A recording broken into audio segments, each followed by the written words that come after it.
नमस्कार। आज हम आप लोगों से नई महामारी जिसकी आने की बहुत अंदेशा हो गया है उसके बारे में बात करने जा रहे हैं।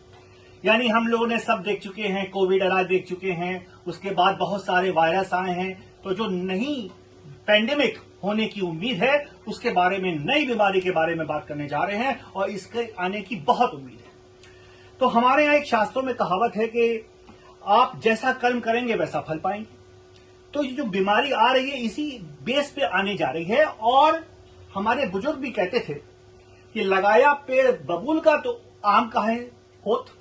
तो हमको जो कर्म कर रहे हैं डॉक्टर कम्युनिटी में, या गलत प्रैक्टिस किसी कारण हो जा रही है दूसरों की वजह से, उसकी वजह से एक नई बीमारी का जन्म हो रहा है। इस बीमारी जो आने की उम्मीद हो जा रही है, नाम है उसका एंटीबायोटिक रेजिस्टेंट इन्फेक्शन।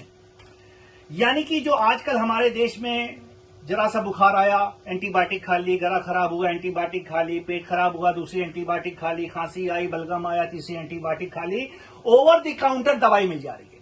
यहां तक कि लोग अपने आप दवाई की दुकान पे जा रहे हैं और हमने यहां तक देखा कि वहां का स्वीपर आपसे पूछता है क्या खराब है पेट, वो अपनी पेट की एंटीबायोटिक दे देता है कि पेट की दवाई खा लो और ठीक हो जाओ। खांसी की दवाई ले लो, ठीक हो जाओ। बिना डॉक्टर के प्रिस्क्रिप्शन से सब लोग अपने मन से एंटीबायोटिक खाए पड़े हैं। तो धीमे धीमे जितनी भी एंटीबायोटिक है प्रैक्टिस में हमारे देश में, उसके अगेंस्ट जो बैक्टीरिया है रेजिस्टेंट होता चला जा रहा है। यानी कि उसकी प्रतिरोधक शक्ति डेवलप कर ले रहा है और दवाई असर नहीं कर रही है। और आपको पता है एक एंटीबायोटिक को बनाने में 22 साल का समय लगता है। और आप लोग जा रहे हैं और बिना सोचे समझे जबरदस्ती एंटीबायोटिक खा रहे हैं। फीवर आपको है वायरल, 90% जो बुखार आता है वो वायरल की वजह से है। आप एंटीबायोटिक विभिन्न प्रकार की खा रहे हैं और अब एंटीबायोटिक रेजिस्टेंस डेवलप करा रहे हैं।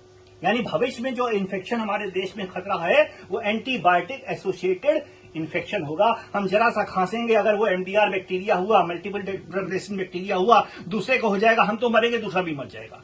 यानी कि अगर एंटीबायोटिक रेजिस्टेंस हमें रोकना है तो हमें ये ध्यान देना होगा, हमारी सरकार से विनती होगी कि एक कानून है ओटीसी, यानी ओवर द काउंटर जो दवाई मिल रही है बिना डॉक्टर के प्रिस्क्रिप्शन से, उसको बंद करना होगा, जो विदेशों में लागू है।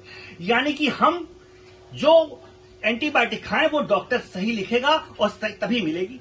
तो डॉक्टर के ऊपर भी वहां शिकंजा है कि उसने अगर टाइफाइड की एंटीबायोटिक लिखी है तो उसको बताना पड़ता है कि टाइफाइड क्यों लिखी है, क्यों डायग्नोस किया है। तो हमारे देश में तो है नहीं। तो हमारे देश में इसकी जांच होती है, कल्चर जो सब जगह होती है, लेकिन सब लोग बिना डॉक्टर का चेहरा देखे कल्चर की जांच देके चले जा रहे हैं अपने घर। ये देखते ही नहीं कि वहां डॉक्टर है कि नहीं। तो कल्चर से हमें पता चलता है, जो इतनी बड़ी बड़ी मशीनों से कल्चर लगता है, इस मशीनों से, ये बड़ी बड़ी मशीनों से कल्चर लगता है और ये पता चलता है मीडिया के द्वारा कि वहां पर इस बैक्टीरिया में कौन सा इन्फेक्शन है, कौन सी दवाई इस बैक्टीरिया में दी जाएगी।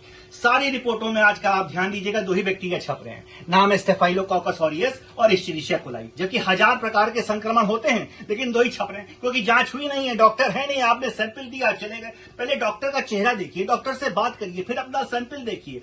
सैंपल देने के बाद कल्चर हो रहा है कि नहीं हो रहा है, किस मशीन से हो रहा है, वहां डिस्कस करिए, तब आपको सही जांच मिलेगी और उस पर सही इलाज होगा और एंटीबायोटिक रेजिस्टेंस को रोका जा सकता है। तो एंटीबायोटिक रेजिस्टेंस अगर फैला जबरदस्ती दवा खाने की वजह से, ओवर द काउंटर दवाई बंद नहीं की गई, तो महामारी आएगी जब हमारे देश के लोग मरना शुरू होंगे, क्योंकि कोई दवा फायदा नहीं करेगी। बहुत कम एंटीबायोटिक हमारी प्रैक्टिस में है, सब रेजिस्टेंट हो जाएंगी और सारे लोग मरना शुरू होंगे, चाहे छोटा आदमी हो, चाहे बड़ा आदमी हो, चाहे हम हो, चाहे आप हो।